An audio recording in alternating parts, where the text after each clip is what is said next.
বাংলাদেশের অর্থনীতি যদি পাল্টাতে হয়, পাল্টাতে হবে, হয় অবকাশ নেই, আমাদেরকে পাল্টাতে হবে। কারণ চট্টগ্রাম বন্দর হলো ভরসা। এটাকে বাদ দিয়ে বাংলাদেশের অর্থনীতি নতুন কোন পাতায়, নতুন কোন অধ্যায়ে প্রবেশ করার কোন সুযোগ নেই।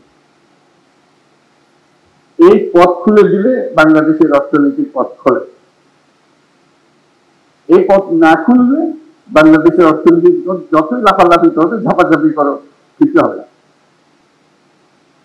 তুমি একজনকে বোঝাচ্ছিলাম যেটা কেন আমি এরকম মনে করছি। আমাদের চট্টগ্রাম বন্দরটা হলো বাংলাদেশের অর্থনীতির হৃৎপিণ্ড। হৃৎপিণ্ড যদি দুর্বল হয়, তুমি ডাক্তার বৈদ্য সবকিছু আনো, মেরামত হবে, কিন্তু চলে না। ছোট্ট একটা হৃৎপিণ্ড, তার মধ্যে হলো রোগাক্রান্ত। এই হৃৎপিণ্ডকে তুমি যতই ঠেলাঠেলি করো, বেশি রক্ত সঞ্চালন হবে না। এই যদি আমরা একমত হই যে বাংলাদেশের অর্থনীতির হৃৎপিণ্ড হলো চট্টগ্রাম বন্দর, তাহলে ওটার যে সাইজের বন্দর আছে, যে সাইজের হৃৎপিণ্ড আছে, ওই সাইজের করলে এই হৃৎপিণ্ড বিশ্ব সাইজের হৃৎপিণ্ড করতে হবে।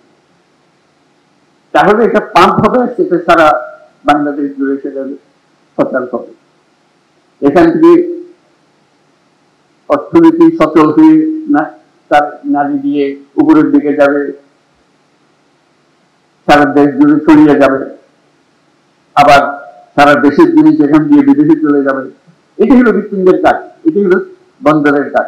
বন্দর আরো আছে, কিন্তু এটা হলো একেবারে কেন্দ্রীয়, সবচেয়ে বড় যে জিনিসটা। এখান থেকে সমস্ত কিছু নিয়ন্ত্রিত হবে।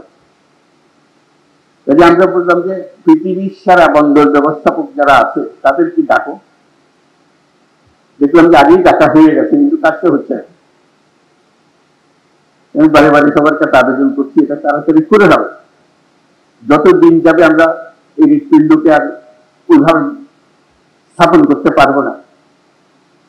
আমাদের যে সুযোগ আছে, এই সুযোগে আমরা হৃৎপিণ্ডকে ওই সাইজে, যে সাইজে আমরা কল্পনা করি বাংলাদেশের অর্থনীতি দাঁড়াবে, বাংলাদেশের ভবিষ্যৎ পরিবর্তন হয়ে যাবে, এটা পরিবর্তন না করে বাংলাদেশের কোনো অর্থনৈতিক পরিবর্তন সম্ভব না।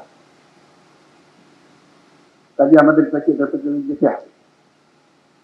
এবং তার সঙ্গে আবার যোগ করলাম, এটা শুধু হৃৎপিণ্ড বাংলাদেশের জন্য না, আশেপাশের দেশগুলোর সঙ্গে সংযুক্ত।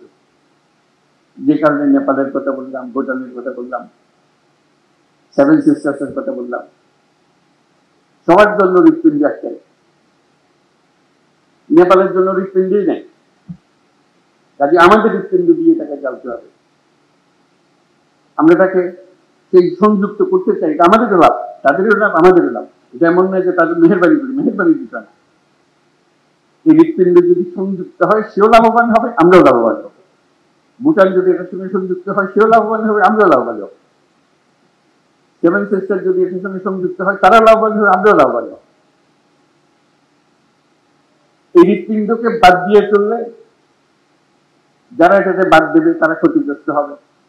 রক্ত সঞ্চালন হবে না সেখানে, অর্থনীতি সঞ্চালন হবে না সেখানে। এটা আমাদের কারো কাম্য না, তাদেরও কাম্য না, আমাদেরও কাম্য না। আমরা চাই যে সবাই মিলে আমরা এই বন্দর থেকে এই সঞ্চালনটা পাই, শক্তিটা পাই, অর্থনৈতিক শক্তি জেগে ওঠে। আমরা যে আজকে চট্টগ্রাম বন্দরের কথা বলছি, এখানে স্ক্রিনে আমরা দেখছি বন্দরের পরিস্থিতি। আমাদের মতো দেশে আমরা তো একটা বন্দর নিয়ে কথা বলছি, কয়েকটা টার্মিনাল নিয়ে কথা বলছি, তার এরকম 20টা 30টা বন্দর টার্মিনাল ঘুরে আছে, একদম বিশ্বমাপের, বিশ্ব সাইজে বন্দর এগুলো। সেখান থেকে তাকালে আমাদের কি খুব ক্ষীণ মনে হয়। এই হৃৎপিণ্ড দিয়ে তো রোগী বেশি দিন টিকবে না। যমুনা স্মার্ট রেফ্রিজারেটর, স্মার্ট লাইফে স্মার্ট রেফ্রিজারেটর।